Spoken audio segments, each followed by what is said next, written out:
दोस्तों करीब 2 दिन पहले चाइना की तरफ से बयान आता है कि अमेरिका के प्रेसिडेंट डोनाल्ड ट्रंप पूरी दुनिया भर के देशों को ऑफर कर रहे हैं कि अगर कोई देश चाइना पर टैरिफ्स लगाता है तो अमेरिका उस देश पर लगे अपने टैरिफ्स को कम या पूरी तरह से रिमूव कर देगा। और इस स्टेटमेंट को दुनिया भर के न्यूज आर्टिकल में कवर किया गया है और इसी बात से रिलेटेड एक्शन भारत में चाइना के विरुद्ध देखने को मिले हैं। दरअसल भारत ने चाइना से आने वाले सिलेक्टेड सामान के ऊपर एक्स्ट्रा ड्यूटीज इम्पोज कर दी हैं और आने वाले महीनों में हम लोग भारत सरकार को कुछ और चाइनीज गुड्स पर इसी तरह के एक्स्ट्रा ड्यूटीज इम्पोज करते हुए आगे भी देख सकते हैं। तो क्या भारत ने जो कदम उठाया है वो ट्रंप के साथ मिलकर चाइना को आइसोलेट करने की तैयारी है या इसके पीछे कुछ और भी कारण हैं? तो चलिए पहले पूरे मामले को जान लेते हैं। दरअसल दोस्तों चाइना के साथ जब भी ट्रेड की बात होती है तो हमें एक इंटरेस्टिंग पैटर्न देखने को मिलता है। हर बार जब अमेरिका चाइना पर प्रेशर डालता है तो चाइना अपना सारा एक्सेस प्रोडक्शन एशियन मार्केट में डंप कर देता है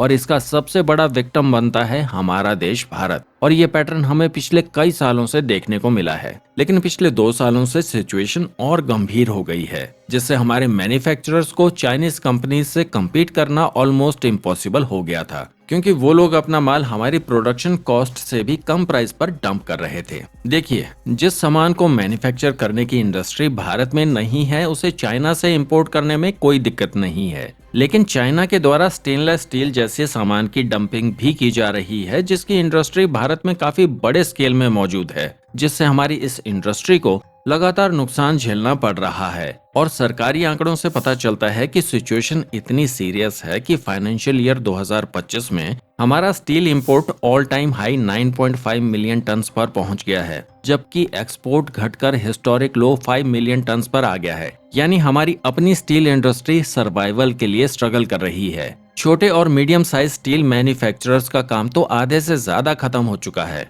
और सबसे चिंता की बात यह है कि भारत अब स्टील का नेट इंपोर्टर बन गया है और इसने हमारी लोकल सप्लाई चेन पर भी बुरा इम्पैक्ट डाला है। और जब से अमेरिका ने चाइना पर भयंकर टैरिफ्स लगाए हैं तब से चाइना के द्वारा भारत में बड़ी मात्रा में सामान को डंप करने का खतरा और बढ़ गया है, जिसके रिस्पॉन्स में भारत ने चाइनीज स्टील पर 12% की सेफगार्ड ड्यूटी इम्पोज कर दी है। ये डिसीजन इमीडिएट इफेक्ट से लागू हो गया है और अगले 200 दिनों तक कंटिन्यू रहेगा। अब आप सोच रहे होंगे कि 12% ड्यूटी से क्या फर्क पड़ेगा, लेकिन यहाँ एक इम्पोर्टेंट फैक्टर ये है कि स्टील इंडस्ट्री में प्रॉफिट मार्जिन्स बहुत कम होते हैं। चाइना मास प्रोडक्शन के थ्रू ही प्रॉफिट जनरेट करता है और 12% की ड्यूटी उनके पूरे बिजनेस मॉडल को बिगाड़ कर रख देगा। चाइनीज कंपनीज को या तो अपने प्राइसेस हद से ज्यादा कम करने होंगे या फिर भारत के मार्केट से ऑर्डर कैंसिल करने होंगे और इन दोनों ही कंडीशंस में भारत को ही बेनिफिट होगा। और दोस्तों ये डिसीजन सिर्फ स्टील इंडस्ट्री तक लिमिटेड नहीं है। गवर्नमेंट अब इलेक्ट्रिक व्हीकल और इलेक्ट्रॉनिक सेक्टर में भी ऐसे ही टारगेटेड एक्शन की प्लानिंग कर रही है।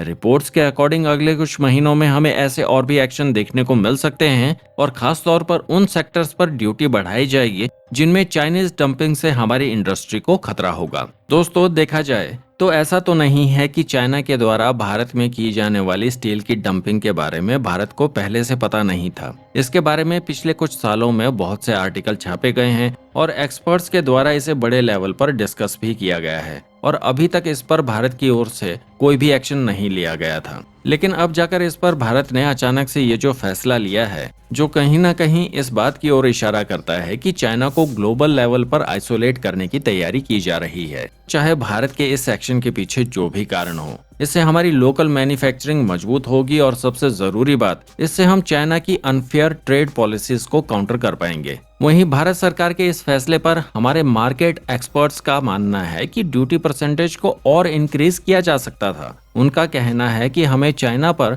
अमेरिका के जैसे टैरिफ इम्पोज करने चाहिए थे। तो दोस्तों क्या आपको लगता है कि ये स्ट्रेटजी भारत के काम आएगी? क्या 12% ड्यूटी काफी है या फिर हमें अमेरिका की तरह एग्रेसिव स्टांस लेना चाहिए था? इस पर अपने विचार कमेंट्स में जरूर शेयर करें। मैं जल्द ही एक नई वीडियो के साथ वापस आऊंगा। तब तक के लिए टेक केयर और द क्रॉनिकल पोस्ट चैनल को सब्सक्राइब करना ना भूलें। जय हिंद।